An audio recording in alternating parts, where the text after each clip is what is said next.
చేస్తున్నానండి. భారతం చేతి వంట స్వాగతం. కారబూంది చేసుకోవడం ఎలా అని చూపిస్తాను. ఇదిగోండి, ఇలా కలుపుకోవాలి. ఒక గ్లాస్ బియ్య పిండి, ఒక గ్లాస్ శనగపిండి వేసానండి. ఒక్కొక్కరు 2 కూడా వేసుకుంటారు బియ్య పిండి, ఎవరిష్టం వాళ్ళది. కానీ ఒకటి ఇదైతే బాగుంటుంది టేస్ట్. ఇదిగోండి, పిండి ఇలా ఉండేటట్టు కలుపుకోవాలి, గడ్డలు లేకోకుండా నీట్గా టైట్గా కాకోకుండా అలా కలుపుకోవాలి. బూందీ గరిటె ఇదిగోండి, ఇలా సన్నపిండి ఇలా వేసుకుని చేత్తోనే అనుకుంటున్నాను.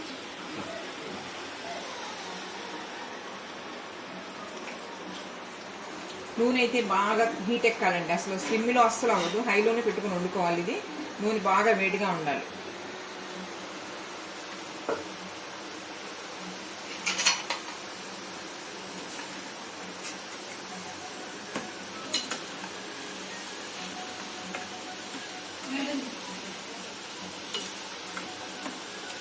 అయిపోయిందా? ఇది అయిపోయిందండి. ఈ కలర్ అయితే రావాలి, తీసేసుకుందాం. మళ్ళీ మనం తీసినాక కొంచెం వేడి కలర్ వస్తుంది, అందుకే కలర్ తీసుకుంటాం.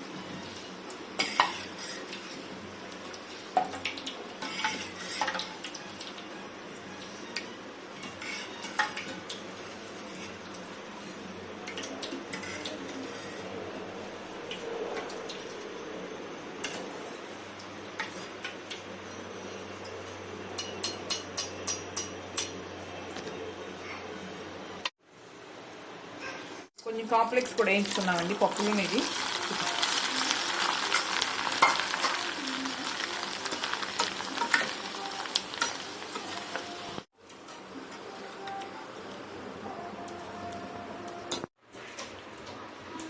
టీ గ్లాస్ వేసాను, పప్పులు కూడా వేసానండి. అదిగోండి, గుళ్ళు వేగిపోయినాయి, కల్లా తెలుస్తుంది మీకు.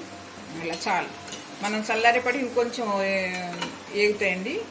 అందుకనే చాలి కలర్లో తీసుకోవాలి. మీరు ఇష్టమైతే పుట్నాలు కూడా ఇలాగే వేసుకొని పోసుకోవచ్చు. ఇంకో టీ గ్లాస్, నేనైతే వేయట్లేదు.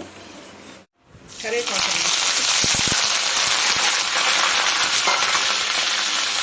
బూందీకి ఇదే స్మెల్ అండి, బాగుంటుంది. కరివేపాకు ఖచ్చితంగా వేసుకోండి. కరివేపాకు వేగిపోయిందండి, కరివేపాకు తీసుకుంటున్నాను. 4 జీడిపప్పులు కూడా వేసుకున్నాము, వేపిస్తాను. అవి కూడా పుట్నాల పప్పు కూడా వేసుకోవచ్చు. మీరు కొంచెం జీడిపప్పులు వేసానండి, ఇవి కూడా వేసుకున్నాం.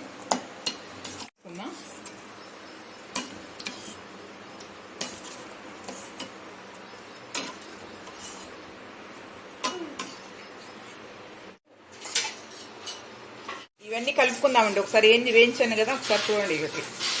ఇవన్నీ కలుపుకోవాలి.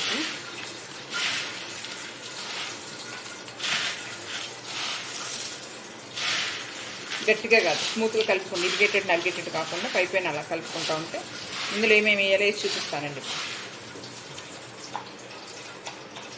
సాల్ట్ మీ టేస్ట్ తగ్గట్టు, మీరు ఎంత తింటారో అంత తీసుకోండి.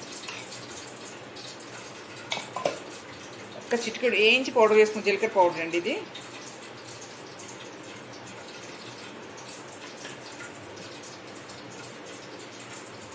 కారం, పచ్చికారం అండి. మీరు ఏదైనా వేసుకోండి, మీ ఇష్టం.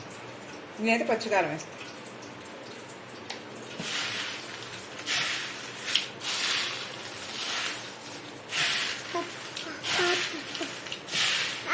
ఇదిగోండి, బూందీ అయితే రెడీ అయింది. చూడండి, పిల్లలు చక్కగా స్నాక్స్ కానీ మీరు ఇంట్లో పండగలకి వాటి చేసుకుంటే చాలా బాగుంటుందండి, టేస్టీగా ఉంటుంది. ట్రై చేసి చూడండి.